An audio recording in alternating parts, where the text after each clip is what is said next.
Hey guys, thanks for joining me on another edition of The Gift of Gab. Today we're going to talk about money, specifically quoting a job. I have a wonderful electronic invention I want you to see.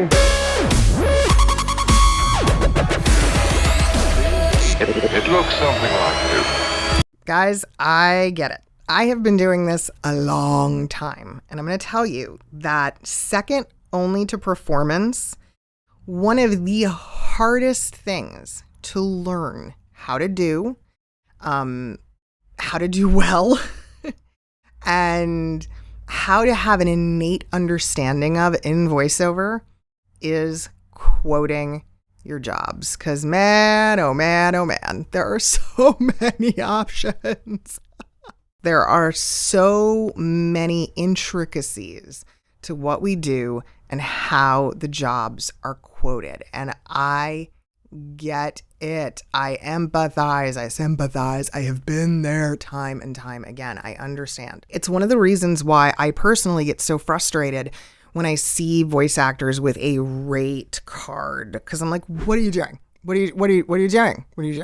We are not that standardized. There are so many variables in what we do and how our jobs are constructed. Like if I were going to create a rate card that I was going to publicly post like to my website, it would be 16 pages long. How would I, it's too much. That's one of the reasons why, talent agents don't just go, oh, hey, Mr. Client, here's the SAG-AFTRA rate guide, figure out what your talent's going to cost you. Because it's too much. It's way, way too many things. We have to be very hands-on in quoting our jobs, and it takes a good long while to learn how to do it. When I was in casting, it took me years to get to the point of fully comprehending how to build a solid quote. So, like I said, give yourself a lot of grace and know that is going to take you time to learn. Do your research before you quote. Do it fast, but ask a lot of questions and ask the right questions until you feel that you completely and fully understand exactly who it is you are working for and how your voice will be used.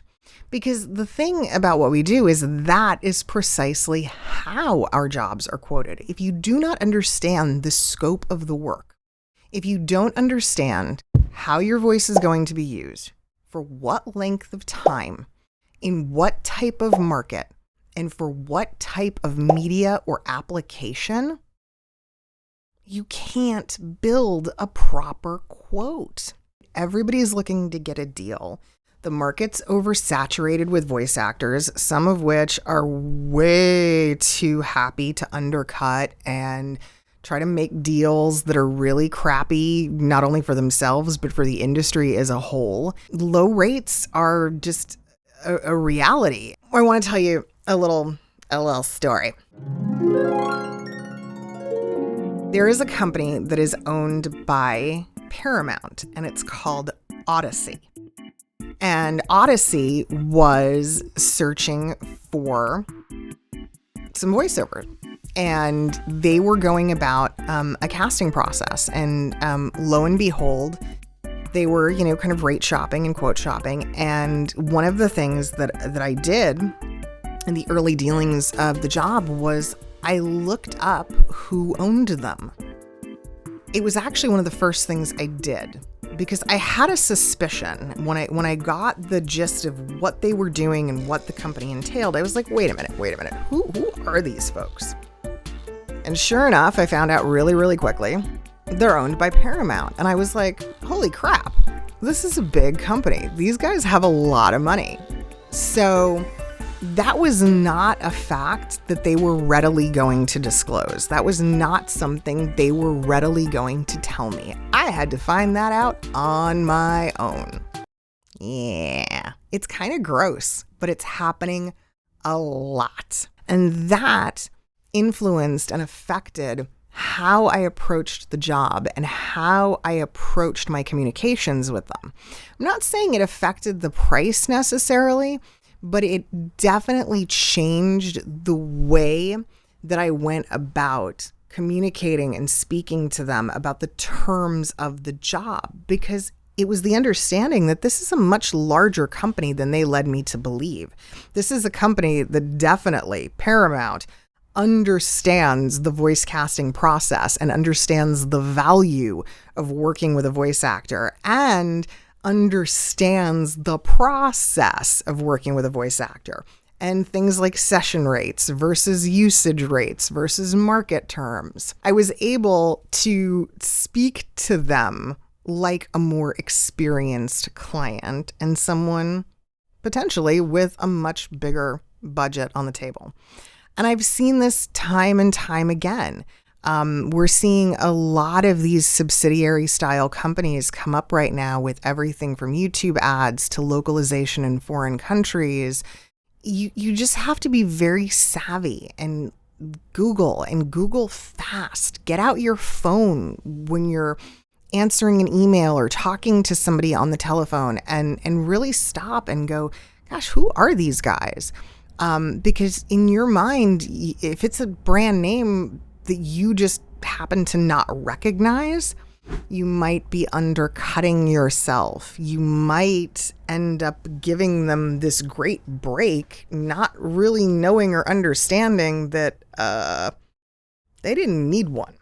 Don't be so quick to give a quote.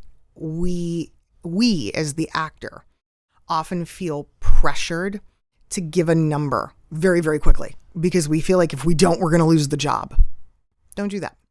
Don't do that to yourself. That is what they want you to think. That's what any negotiation wants you to believe, because unfortunately, that's negotiating 101. Whoever speaks first loses. So that pressure that you're feeling is actually a tactic to get you to be the one to disclose the first number, because what they're hoping is that they can take advantage. They're hoping that you're going to give them a deal or a break or a lower figure than what their budget entailed. Quoting is not an easy thing. It really does. It takes time. It's a process. And if I can be of help in that process and you need help with things like rates, check out the SAG-AFTRA guide. Make sure to consult with the GVAA rate guide. That's another great place to start. And of course, there's always taking business classes with a coach like myself or any of the other great business coaches out there in voiceover who can help you to better understand how to manage your business and become a stronger voiceover CEO and business owner. Thank you so much for watching, guys. Have a great one.